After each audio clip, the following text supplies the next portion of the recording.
여기에 있는 저와 여러분은 하나님의 은혜에 의하여 믿음으로 말미암아 구원받았습니다. 이러한 구원받은 우리를 성경에서는 새로운 피조물이라고 표현을 하고요, 또 새 사람을 입었다라고 표현을 하고, 또 하나님의 자녀다, 백성이다 라고 이렇게 칭하십니다. 그래서 이렇게 그리스도인 된 저와 여러분은 예수 그리스도 안에서 하나님이 주신 각각의 목적을 이루어 드려야 됩니다. 그런데 이 각각의 목적이 추구하는 궁극의 그 모습은 뭐냐? 선이에요. 선. 그래서 선한 일을 위하여 우리를 구원해 주셨고, 선한 일을 위하여 우리에게 하나님의 은혜와 능력을 위로부터 공급해 주시며, 선한 일을 위하여 우리에게 성령으로 역사하신다라는 것이죠. 그래서 우리는 오직 성령으로 충만함을 받아서 예수 그리스도 안에서 하나님의 선하신 목적을 이루어 드려야 됩니다. 그럼 이러한 선한 목적을 어디에서 이루어 드리느냐? 그것은 바로 우리 삶의 터전이죠. 이 삶의 터전은 관계로 이루어져 있습니다. 가장 작게는 부부관계, 부모 자녀 관계, 또 좀 더는 종과 상전의 그 관계, 이러한 모든 관계로 우리는 이루어져 있죠. 이것이 바로 우리의 삶이고 삶의 터전입니다. 이 가운데서 우리가 그리스도인인 것을, 하나님의 자녀고 백성인 것을, 은혜에 의하여 구원받고 거듭난 자인 것을 증명해 보이는 거예요. 그래서 에베소서 6장 9절까지 이런 관계를 이야기합니다. 어쩌면 이상적인 관계인 것처럼 보여져요. 정말 아내를 나의 몸처럼 사랑하고 있는가? 정말로 내가 죽게 하듯이 남편에게 순종하고 있는가? 주의 교훈과 훈계로서 제대로 자녀들을 양육하고 있는가? 자녀들은 올곧이 부모를 공경하고 그 뜻에 순종하고 살아가는가? 라는 것을 점검해 보면 6장 9절까지의 말씀이 참 이상적이다라는 생각을 하게 됩니다. 그러나 이 이상적인 삶이라고 하는 이 관계가, 이 선함을 그러면 우리가 이상적으로만 생각해야 될 것인가? 그렇지 않죠. 실제적으로 우리 삶의 현장에서 하나님이 우리에게 하신 명령이 이루어지도록 사도 바울은 오늘 에베소서 6장 10절 이하의 말씀을 통해서 우리에게 이러한 권면을 합니다. 이상에만 머무르지 아니하고 실제적으로 우리의 삶의 터전, 즉 관계가 하나님의 목적인 선함을 드러내도록 우리에게 이런 권면을 하고 있는 것이죠. 그런데 오늘 에베소서 6장 10절 이하의 말씀을 보면 전체적인 전제가 있어요. 전제가. 다시 말하면 우리의 모든 관계 안에서 기본적으로 깔려져 있는 그 전제를 이야기하고 오늘의 말씀을 이야기하고 있음을 보게 됩니다. 우리 그리스도인들의 삶의 모든 영역은 눈에 보이는 현상만이 아니라 눈에 보이지 아니하는 이면의 세계가 있다라는 것을 분명하게 이야기합니다. 이것은 그냥 사도 바울이 지금 처음으로 이런 이야기를 하는 게 아니라 훨씬 먼저는 창조 때부터 하나님이 이 말씀을 하고 계셔요. 첫째, 창세기 1장에 보면 모든 것이 창조되기 이전의 상태가 어떻다라고 이야기합니까? 땅이 혼돈하고 공허하고 흑암이 깊음이 있고 하나님의 신, 하나님의 영이 수면 위에 온 우주 만물 가운데 운행했더라라고 이야기합니다. 그래서 하나님의 신, 하나님의 영, 즉 영적인, 우리의 눈에는 보이지 않지만 혼돈하고 공허하고 흑암이 있어서 아무것도 볼 수 없는 것 같지만 영적인 존재는 반드시 있다라는 것을 이야기했죠. 그리고 창조가 되어진 상황 가운데 하나님이 우리 인생을 창조하셨습니다. 어떻게요? 하나님의 형상대로. 하나님의 형상이라고 할 때 그 하나님의 형상대로는 뭡니까? 영적인 존재로서 우리를 창조하셨다라는 것을 의미해요.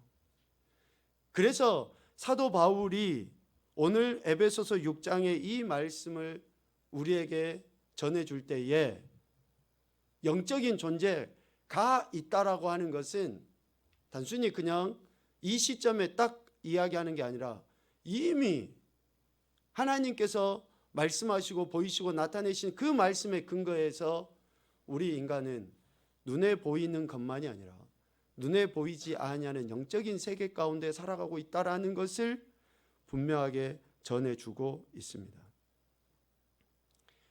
우리 그리스도인들이 하나님의 영에 감동되어진 존재인 것이죠.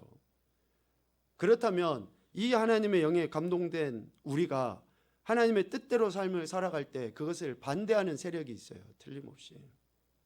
그것을 한 단어로 이야기하면 사탄이라고 이야기할 수 있겠죠. 타락한 천사일 수 있습니다.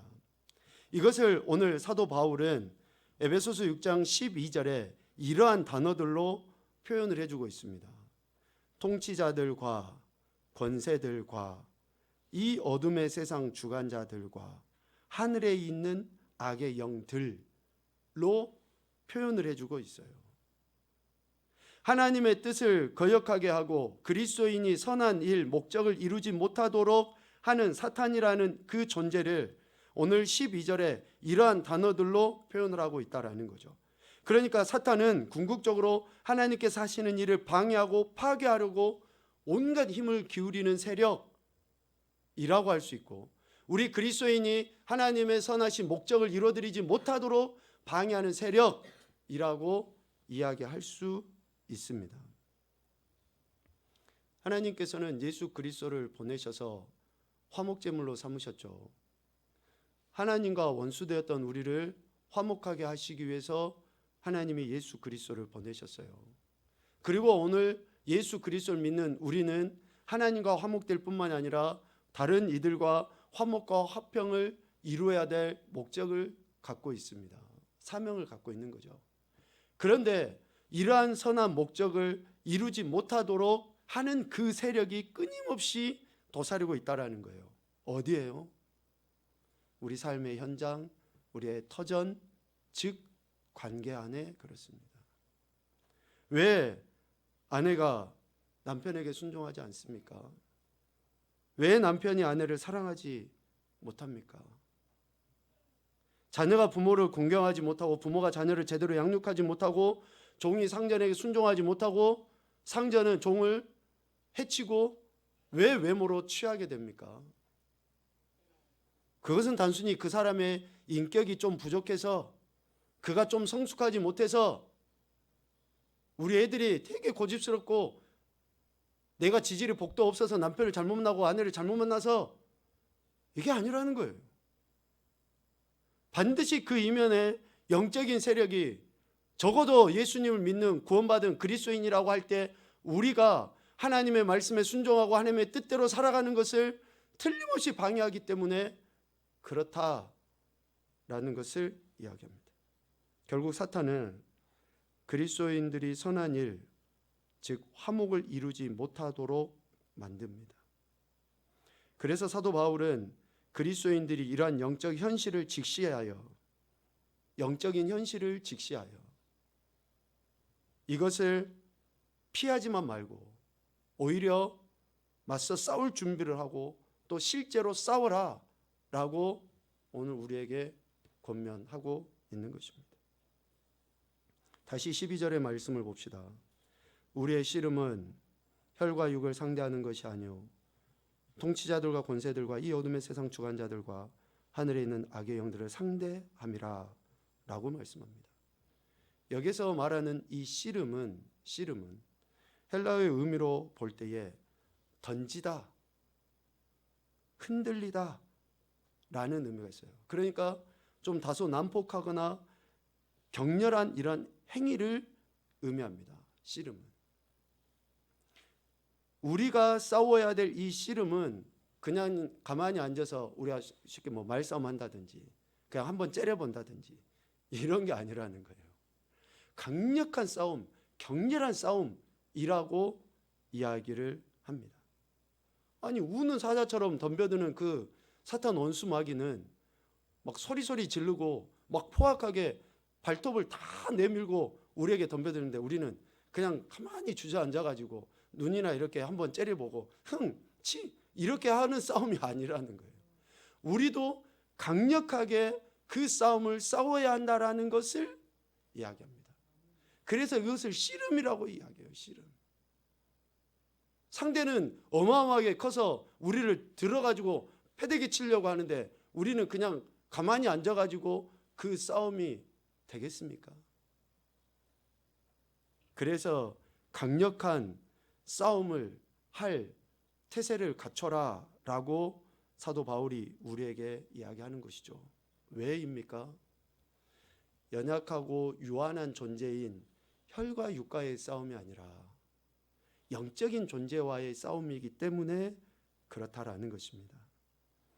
다시 말하면 오늘 우리 싸움의 터전인 관계, 아내와 남편의 관계, 자녀와 부모의 관계, 종과 상전의 그 관계 속에 있는 이 싸움, 씨름은 그 사람 자체와의 문제가 아니라는 거예요. 그 사람 자체. 이러한 모든 연약함을 이용해서 죄를 범하게 하는 악한 영적인 세력들과의 싸움, 그들을 상대하는 것이라고 분명하게 이야기합니다.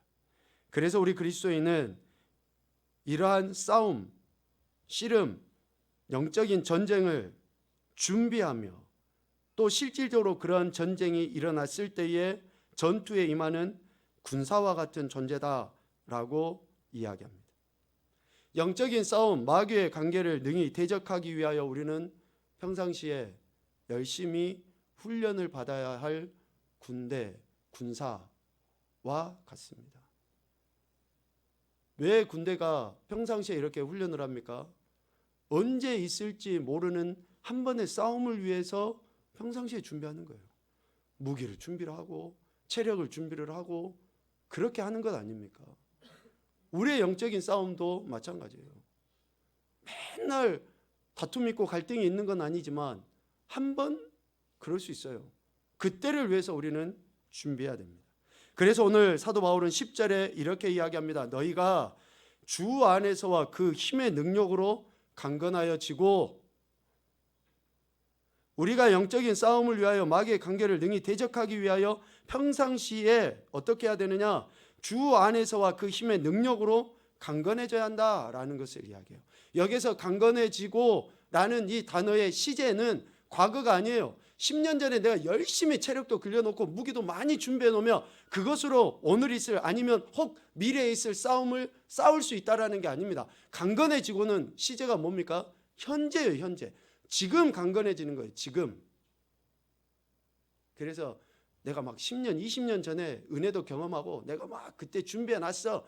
그것으로 우리가 싸울 수 있는 게 아니라는 겁니다. 여러분, 우리 실질적인 전쟁도 봐보십시오. 옛날에 60년대, 70년대 했던 그 무기 가지고 지금 현대전을 싸울 수 있냐고요. 현대는 앉아서 버튼 하나만 눌러도 전쟁에서 이겨버리는데 그냥 날마다 열심히 탱크 닦고 탱크 바퀴 조이고 있으면 그게 싸움이 되냐고요. 그래서 강건해지고는 현재입니다. 현재. 그 강건해지는 현재가 어디에서요? 주 안에서. 부모 교육이나 또 여러 상담이나 인문학적인 철학적인 그러한 내용을 통해서 우리는 관계를 회복해 보려고 해요. 그럴 수 있어요. 약간은 유익이 있을 수 있습니다. 전혀 없다고 말 안 해요. 그런데 하나님의 영으로 지음받은 우리가 이 영적인 싸움을 싸워나감에 있어서 가장 강력하고 가장 정확한 무기는 뭡니까? 하나님 아닙니까? 그래서 주 안에서 우리가 강건해져 갈 때에 이 싸움을 준비해 가고 결국에는 승리할 수 있는 것이죠. 그래서 그리스도인은 예수 그리스도와의 연합을 통해 강건해집니다.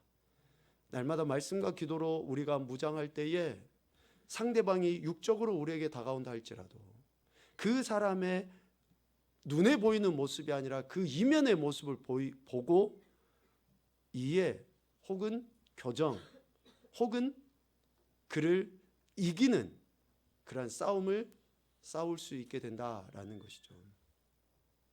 두 번째는 그 힘의 능력으로 강건해지는 거예요. 그 힘의 능력으로. 내가 다른 사람보다 인내심이 좋아서 또 내가 포용심이 좋아서 그 관계를 받아들이고 수용하고 하는 게 아니에요. 우리가 참잖아요. 그러면은 끝까지 참을 것 같아요? 아니, 언젠가는 폭발하게 돼 있어요. 여러분 풍선을 한번 봐보세요. 한번 눌러요, 위에서. 그러면 위에서 누를 때는 잘 안 터져요. 그런데 언젠가쯤 쭉 누르면 어디 옆에서 옆구르탱이에서 퍽 터져버려요. 꼭 그와 같습니다. 우리가 참으면 끝까지 참을 수 있을 것 같지만 우리 인간은 그러지 못한다니까요. 반드시 어딘가 약한 구석으로 터지게 돼 있어요. 그래서 강건해지는 것은 그 힘의 능력으로, 하나님의 힘의 능력으로, 성령의 능력으로 우리가 강건해지는 것이지, 내가 남들보다 좀 점잖아서, 여러분 그렇지 않아요. 여러분 우리 얼마나 위선적인 줄 아십니까? 강자에게는 약해요, 약자에게는 강해요. 그러니까 좀 표현이 그렇지만 저희 아버지도 예전에 그러셨고, 남편들이 직장 생활에서 막 스트레스 받고 고달팠잖아요. 그럼 어디에다 화풀이해요? 집에 와가지고 괜히 그냥 안에다가 애들에다가 화풀이하고, 좀 마음에 안 들면 술 한잔 하시고 그냥 밥상 엎어버리고. 저희 아버지가 이 예배는 안 드리실 거니까 제 아버지도 그러셨어요.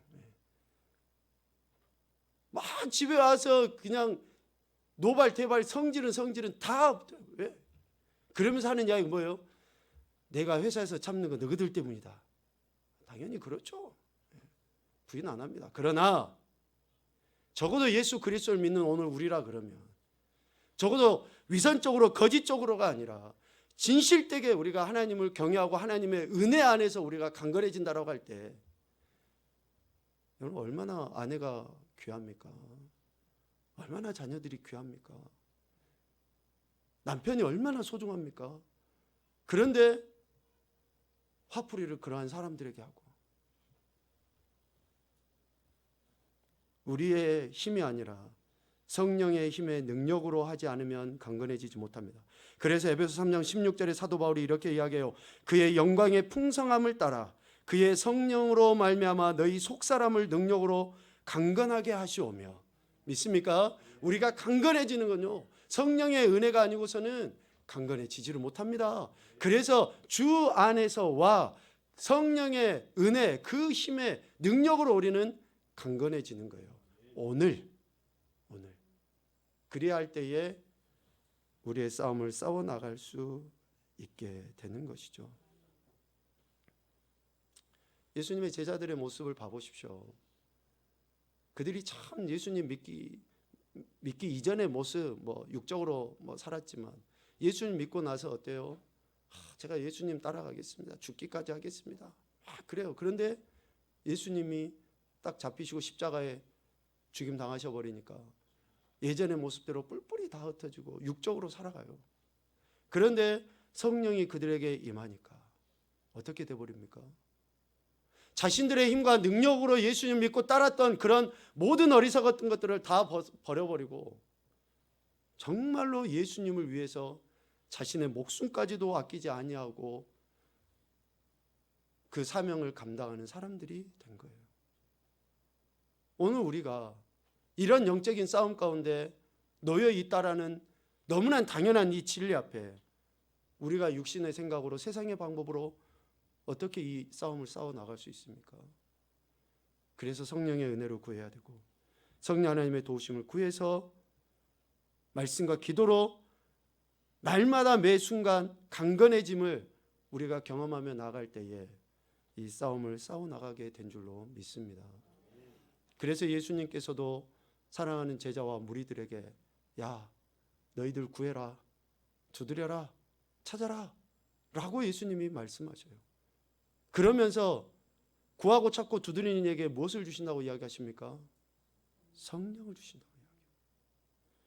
노아홈 11장 9절부터 13절까지 읽어봅시다. 시작. 내가 또 너희에게 이르노니 구하라 그리하면 너희에게 주실 것이요 찾으라 그러면 찾아낼 것이요 문을 두드리라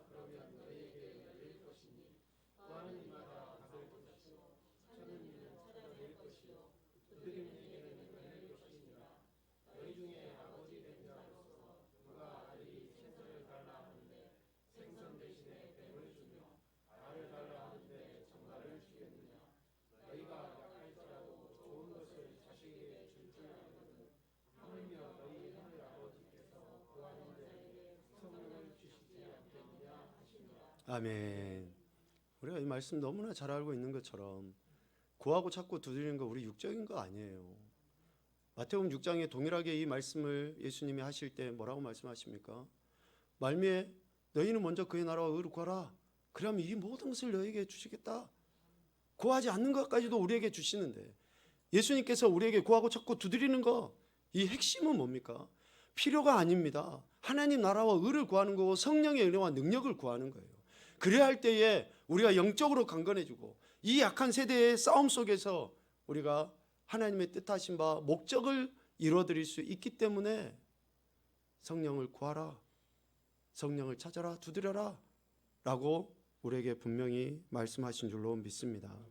예수 그리스도 안에서와 그 힘의 능력으로 강건하여서 영적 싸움을 준비하고 싸워가는 저와 여러분이 되시기를 소망합니다. 그래서 사도 바울은 우리에게 이것을 이야기해요. 하나님의 전신갑주를 입어라. 하나님의 전신갑주를 취해라 라고 이야기합니다. 그 강건함으로 준비하는 인생들이 실전에 나갈 때에 하나님의 전신갑주를 입어야 된다라고 이야기합니다. 여기서 전신갑주를 이렇게 이제 몇 가지로 이야기를 하죠. 첫째는 진리예요. 진리. 허리띠입니다. 진리의 허리띠. 허리는 대부분 생명의 근원을 상징하죠. 힘의 능력을, 근원을 이야기합니다. 그래서 진리가 굳건하게 세워져 있어야 한다라는 것을 이야기해요. 이 진리는 진실함과 충실함입니다. 진실함과 충실함이에요. 앞서 우리가 삶의 터전이라고 하는 이 모든 관계, 부부관계나 부모 자녀관계나 종과 상제의 이 모든 관계 안에 첫 번째가 뭐가 돼야 되냐면요, 진실함과 충실함이 돼야 돼요. 거짓과 위선으로 잠깐의 눈가림은 할 수 있어요. 그런데 잠깐의 눈가림은 금세 들통나게 돼 있습니다.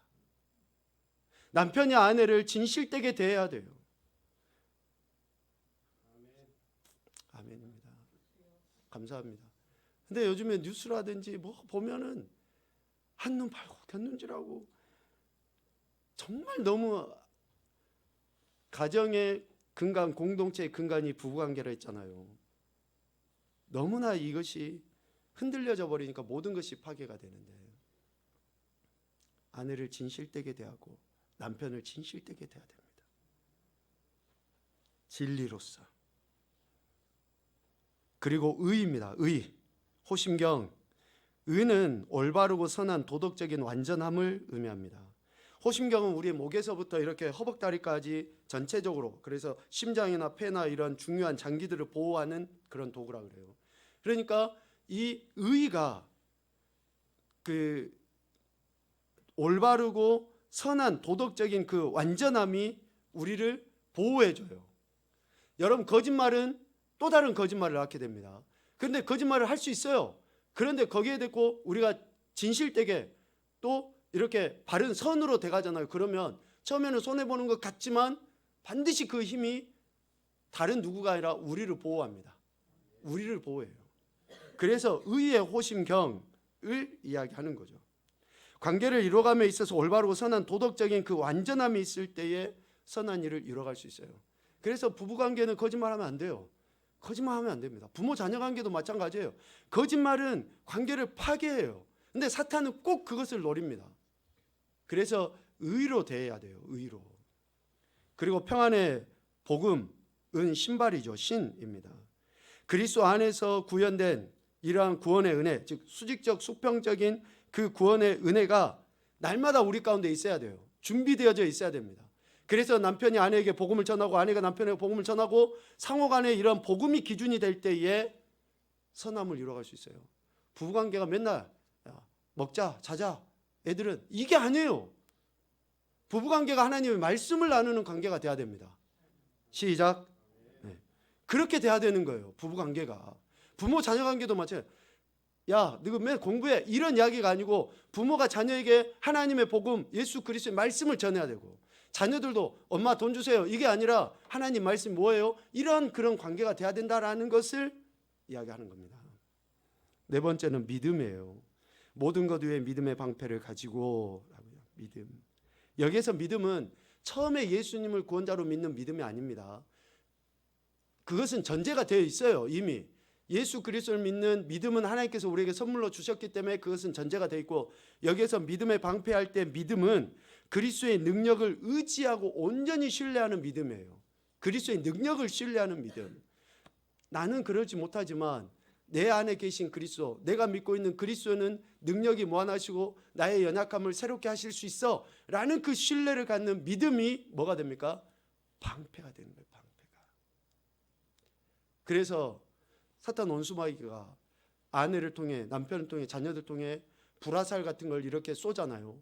그러면 우리는 어때요? 그 믿음으로, 그리스도를 신뢰함으로 그것을 막을 수 있어요. 근데 예전에 어떤 목사님도 이야기했잖아요. 그냥 불화살 같은 거 말을 막 쏘고 날려요. 지나갈 것도 어때요? 그것을 잡아다가 내 가슴에 꽂는 거예요. 괜히 지나갈 그런 불화살, 그런 저주, 그런 이상한 말들을 내가 지나가는 화살을 잡아다가 내 가슴에 꽂아. 이런 일들이 생기는 거죠. 그래서 그리스도의 능력을 신뢰하는 믿음의 우리의 방패입니다. 그리고 마지막에 뭡니까? 투구예요. 투구. 구원. 구원의 확신은 아무리 강조해도 지나치지 않습니다. 우리가 예수 그리스도를 믿는 구원의 확신이 내 머리를 온전히 지배하고 내가 쓰고 있을 때에 그런 사람들이 어떻게까지 합니까? 예수 그리스도를 위하여 죽기까지 해요. 아내를 위하여, 남편을 위하여, 자녀들을 위하여 철저하게 자기 자신을 희생하고 헌신하고 섬기고 공경하고 사랑하고 존중하는 그러한 태도를 보이게 돼 있어요. 구원의 확신이 없이 행하는 모든 것들은 미안하지만 거짓이고 위선일 수 있습니다. 왜 우리 믿음의 선배들이 총칼 앞에서 부인하지 아니하고 순교까지 당하셨습니까? 예수 그리스도를 믿는 구원의 확신 때문에 그런 거 아닙니까? 총칼이 안 무서웠을까요? 무서웠죠.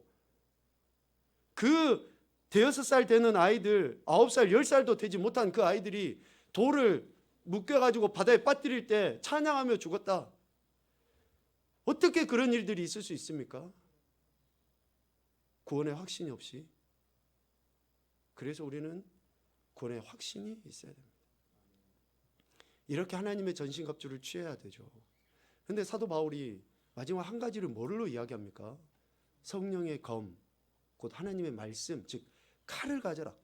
칼을 이야기합니다. 다른 모든 것들은 우리의 방어의 수단, 보호의 수단으로 이야기하고, 칼은 공격의 수단으로 이야기합니다. 저는 그거 틀렸다고 이야기하지 않아요. 맞습니다. 그런데 조금만 더 생각을 해봅시다. 우리가 진짜 싸움을 할 때 펜싱이라든지 전쟁 영화 같은 거 여러분 봐보십시오. 칼이 성령의 검, 곧 하나님의 말씀이 시작임과 동시에 마지막이에요. 시작임과 동시에 마지막입니다. 왜? 칼은 1차적으로 자기를 제일 방어할 수 있는 첫 번째 도구예요. 남이 칼로 쓰는데 나는 방패로, 나는 그냥 몸으로만 이렇게 막고 있습니까? 아니에요.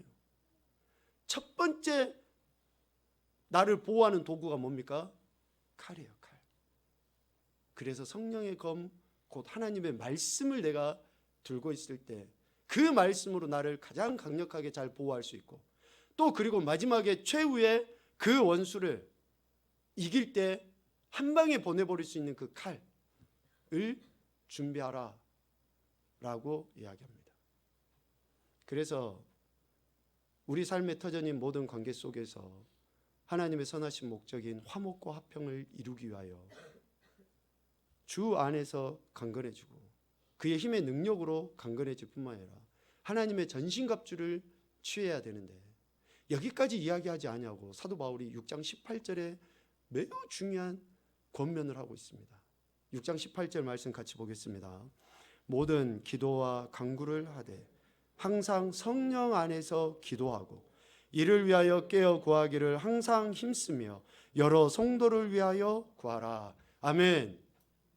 여러분, 이렇게 우리가 영적인 전쟁 가운데 나아가서 싸워야 될 존재로서 우리의 힘과 능력과 재주와 방법과 경험과 세상의 이치로가 아니라 정말로 하나님이 공급해 주시는 그 힘과 능력과 그 하나님의 뜻하신 바로 싸워나갈 수 있도록 우리가 궁극적으로 구해야 되는 게 뭡니까?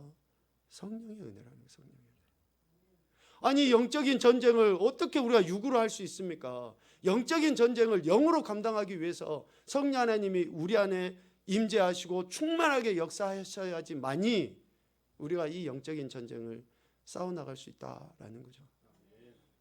이를 위하여 깨어 구하기를 항상 힘쓰며 여러 성도를 위하여, 여기서 성도는 우리 교회 공동체 안에 있는 성도일 수도 있겠지만 우리 관계 안에 있는 아내나 남편이나 자녀나 이런 그리스도인이라고